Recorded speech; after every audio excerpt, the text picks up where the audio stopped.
This is Chelsea from digitalartteacher.com. In the last video, I showed you how I added text to my layout, and I showed you why I chose the design that I chose for proximity. Now we're going to go through the rest of the principles, which will include alignment, repetition, contrast, balance, emphasis, movement, and unity. Beginning with alignment, according to this principle, everything on your page ought to be aligned with something else. Although alignment usually refers to page layout, I love the way this design has used it to help create some good visual balance. I'm speaking specifically of the strong horizontal implied lines that go along the top and bottom of the letters. Coincidentally, this helps the eye move across the design as well. Repetition means keeping a design consistent and repeating elements throughout it. Before we move on to the example, I wanted to point out that it looks a little strange to have the repeating word hyphenated there in my definition. To fix this, I'm going to go to Paragraph and uncheck Hyphenate. You can feel free to do this to any or all of your text boxes. I love the way that this design repeats the same dot idea throughout all the different applications: business card, bag, lanyard, etc. This not only shows repetition, but also unity. And because the design varies slightly from one piece to another, it also shows a little variety.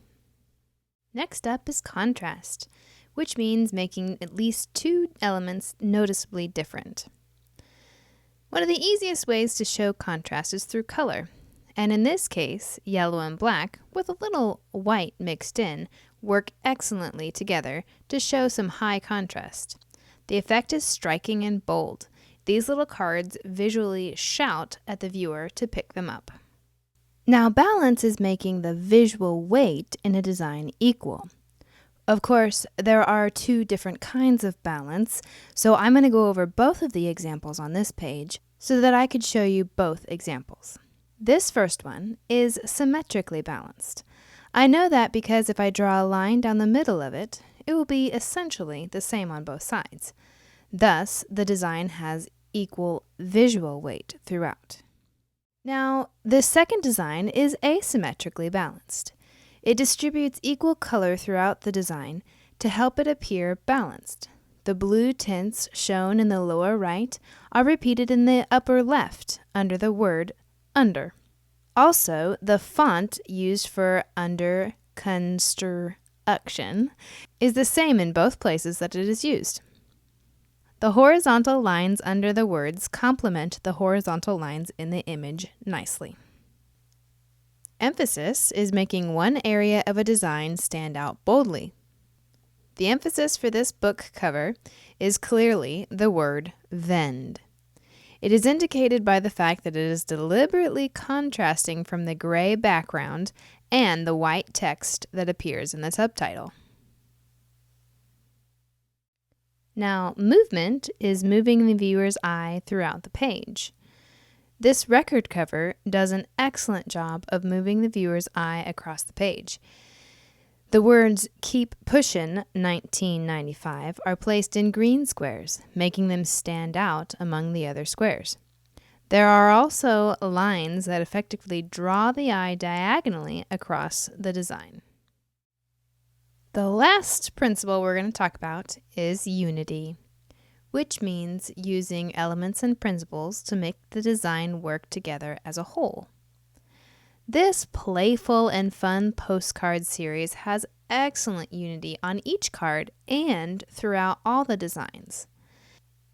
The colors and the playful style are repeated and evenly distributed. There are similar shapes used throughout the design as well. The oranges and blues serve to create good contrast, and both the contrast and the repetition help to create a good variety within the unity that is displayed.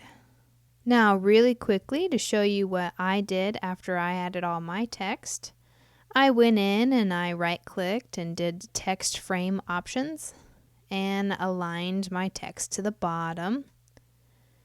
And then I went and found the bio for the particular artist or studio whose work that I used. I copy and pasted that bio into my bio text here. After that, I needed to ungroup the logo from the text using Shift-Command-G or Shift-Control-G. And then I double-clicked on the bottom resizing square so that I could fill that text box with the text that I copied. Then I realigned the vertical centers of those two objects. The last thing that you might want to do is check spelling. You can go to Edit, Spelling, and check spelling. Obviously, I still have some Latin words in here, so I won't be checking my spelling right now. And that will finish up this portion of the tutorial. So now your job is to find your own definitions for the images that you should have already chosen and do any text editing that you feel is necessary after you have all of your definitions typed in. And once you have that done, we'll move on to the table of contents and then the cover.